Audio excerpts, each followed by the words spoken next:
আসসালামু আলাইকুম, সুটি কিচেনে আপনাদের স্বাগতম। আজকে নতুন একটি রেসিপি নিয়ে চলে আসলাম, একটা পিঠার রেসিপি। আজকে পিঠাটা হলো তালের পিঠা।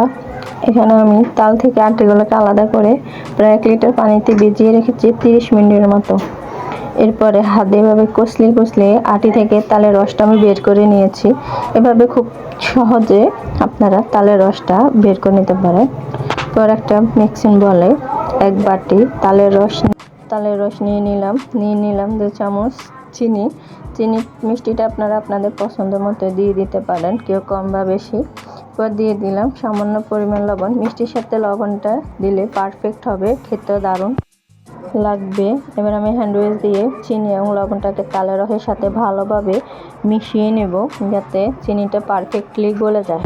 এই কাজটা একটু সময় নিয়ে করতে হবে। আমি চিনিটাকে ভালোভাবে গলিয়ে নিয়েছি। এবার আমি দিয়ে দিলাম 2 বাটি চালের গুঁড়ো। 2 বাটি চালের গুঁড়োর সাথে আমি 1 বাটি ময়দা দিয়ে দেব। মনে রাখবেন, ময়দাটা চালের গুঁড়োর অর্ধেক হবে। ময়দাটা দিলে তালের বড়াটা শক্ত হয়ে যাবে না, ভিতরে একদম স্পঞ্জ হবে, সফট থাকবে। এবার আমি হ্যান্ড উইচ দিয়ে ভালোভাবে মিশিয়ে নেব। সব মিশিয়ে নিলাম। এবার আমি দিয়ে দিলাম নারকেল কোড়া, 1 বাটি নারকেল কোড়া দিয়ে আমি তালের রসের সাথে ভালোভাবে মিশিয়ে নেব। কাজটা আপনি চাইলে হাত দিয়েও করতে পারেন। তালের রস আটার মিশ্রণটাকে আমি হাত দিয়ে আরেকবার মিশিয়ে নেব। দেখুন, ডোটা ঠিক এরকম হবে, বেশি নরম হবে না আর বেশি শক্ত হবে না। শক্ত হলে বড়াগুলো শক্ত হয়ে যাবে, সফট হবে না। আর আমি একটা কড়াইতে পরিমাণ মতো তেল দিয়ে দিলাম। তেলটা গরম হয়ে গেছে। এবার আমি হাত দিয়ে তালের বড়াটা দিয়ে দিব। একটা করে আমি সবগুলো বড়াও তেলে ভাজতে দিয়ে দিলাম।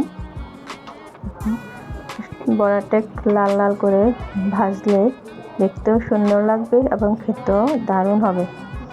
তালের বড়াটা আমি এবার একটা চামচের সাহায্যে আমি তালের বড়াগুলো একটু উল্টে পাল্টে দেব। উল্টে পাল্টে আমি লাল লাল করে তালের বড়াগুলো ভেজে নেব কিছুটা সময় নিয়ে।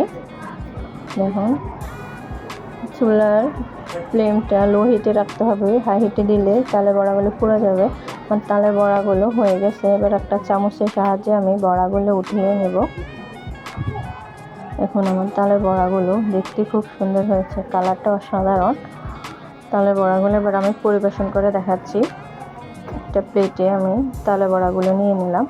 দেখুন তালের বড়াটা কতটা সুন্দর হয়েছে, মাশাআল্লাহ। কালারটাও খুব সুন্দর, দেখুন কতটা স্পঞ্জি। আমি একটা ভেঙে আপনাদেরকে দেখাচ্ছি ভিতরটা কতটা সফট।